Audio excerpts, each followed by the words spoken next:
Hello and welcome back to this Cities Skylines series, where today we're going to be making a big transportation hub for our city.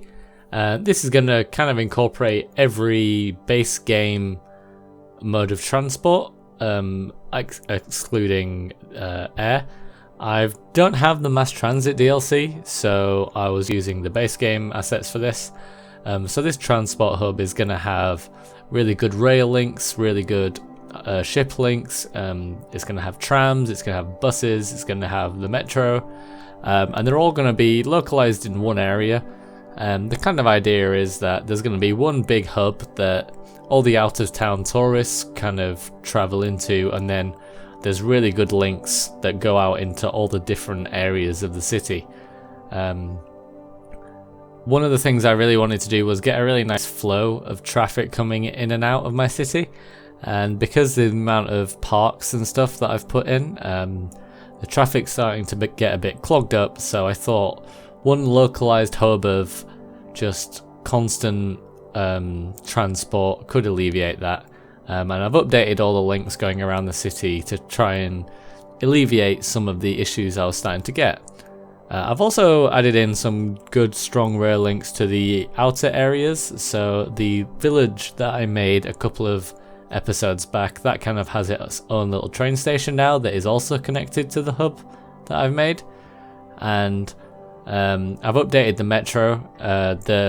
It's a similar system as before with some circular links, and it's just all about getting the transportation to be smooth and to run quite well through it. So yeah, if you are enjoying the series, if you enjoy this video, give it a thumbs up, subscribe, and leave any feedback in the comments below. I'd really be interested to see what you guys would want me to do next, so if you've got any great ideas, put them in the comments below and I'll try and get to them. Okay, so without further ado, let's get into the time lapse.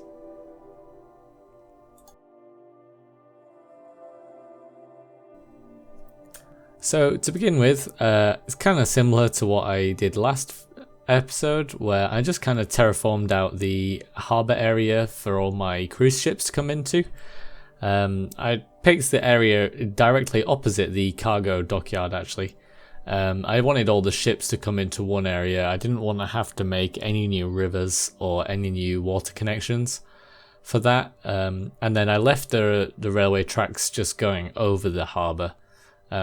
But I didn't make it so that it kind of looked like there was a man-made mound that the train tracks would go on for a little while.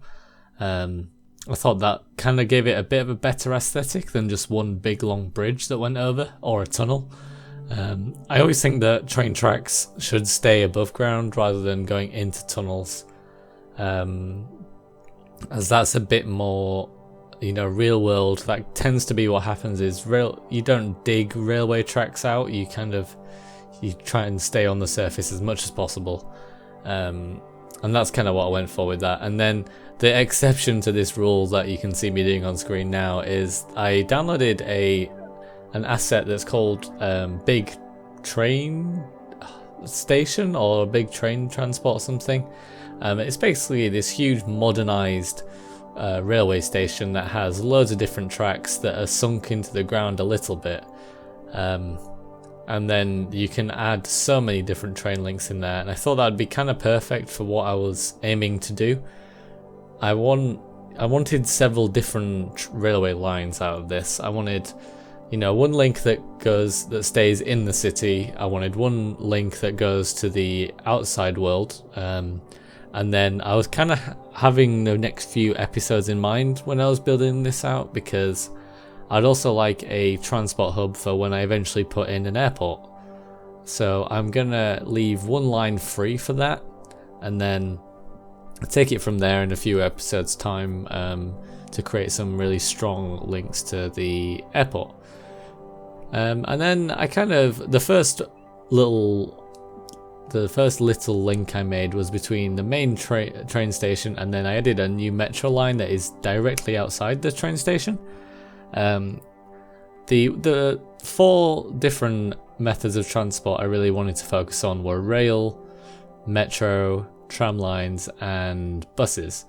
And the idea was that the the trams would be kind of very touristy. You know, the tourists would use them as like a, they're not in any rush to get where they're going. The tram lines are more used for the local, slower lines. So I build loads of car parks in this episode. So it's kind of like to get from the car parks to the train stations, you would take a little small tram that is just going on a loop, or to get from the harbour to the main train station or the main metro line, again you would take a tram from those points around, rather than you wouldn't take the tram for great long distances.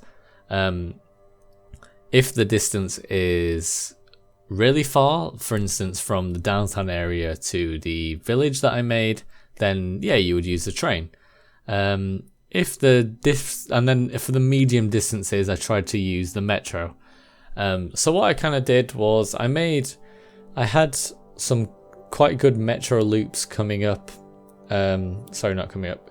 That I'd built a few episodes back. So I kind of kept those really good loops because they were working really well from all the analytics I could see. And then what I've done is I've added one more loop that just kind of circles from the train station onto those circle lines. And that seemed to work out quite well once I'd let the sim run a little while. They seemed to get quite high usage. So yeah, that was quite good. And then for the harbour area, because there's going to be so much transport in this area, I added in a load of really big car parks. Especially because again, I'm thinking for the future that the airport will be linked into all this traffic system as well. I've added in these huge car parks, so that are basically long stay car parks. So people who are going to get on a cruise ship and go traveling around the world for a couple of weeks, they just park their car up, pay whatever fee, and then they can just hop on a cruise ship and off they go. And then kind of bearing that in mind, I added a small tram line for the car parks to get to the harbour, as I mentioned before. Just as a little, so they don't have to walk from the car to the ferry. It's kind of what you'd see at like Heathrow Airport and stuff like that. That's kind of what I was trying to replicate here. And then, yeah, as I said previously, I'll eventually expand that out to include an airport as well in a future episode. And then it was all really about, like, I really enjoy making tram routes on Cities Skylines. I'm not sure why. I think it's because they're a bit different and a bit more interesting, really.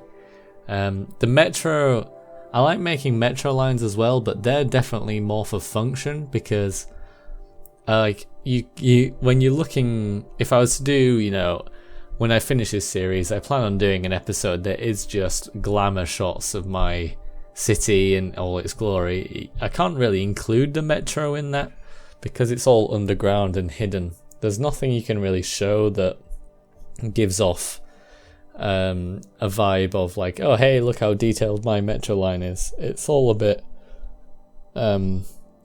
yeah, it's definitely built for function rather than design. And then with tram lines, you can kind of do both. You can kind of make it a little bit more interesting, and it does alleviate the traffic on the roads as well. So that's why I did quite a few tram lines in this episode. And yeah, you just see me plonk down a lot of the village assets that I used when I first made the village. I think, can't remember which episode that was. It might have been episode 9. It included a really nice, very country British railway station. So I used that, and then I just made a direct link from this transport hub to there. And it actually, when I let the sim run, it was getting a load of travel on it. I kind of didn't expect that because it's not like these links are going to industry areas or anything. They're just kind of, it's just kind of to get from that tiny little village into the city. But it was actually being used a fair amount, which kind of surprised me a little. And what I did was I upgraded one of the main roads going around the downtown area. I upgraded that to include a tram line as well. So what I've done here is I've added a tram line that goes from I probably should have mentioned actually, I have there's a really good asset that is a joint tram and bus station.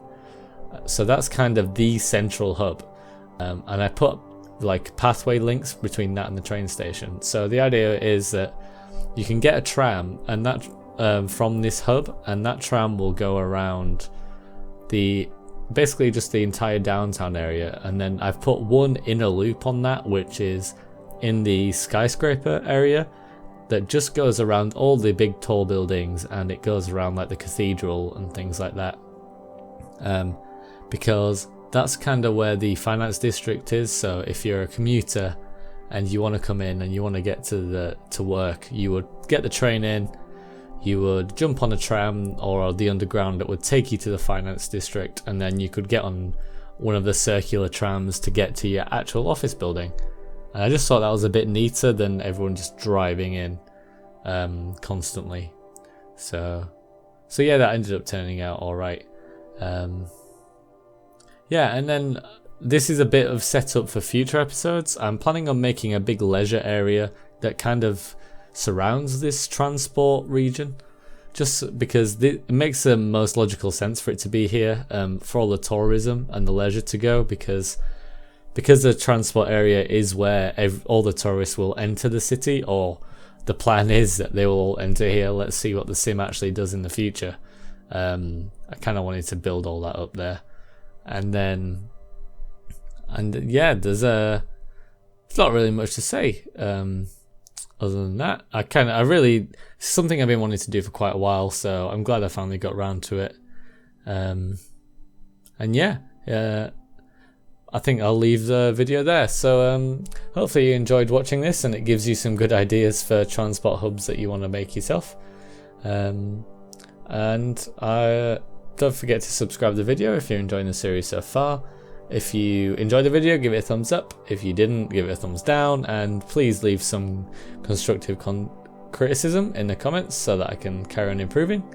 And hopefully I'll see you in the next video. Thanks very much for watching. Bye for now.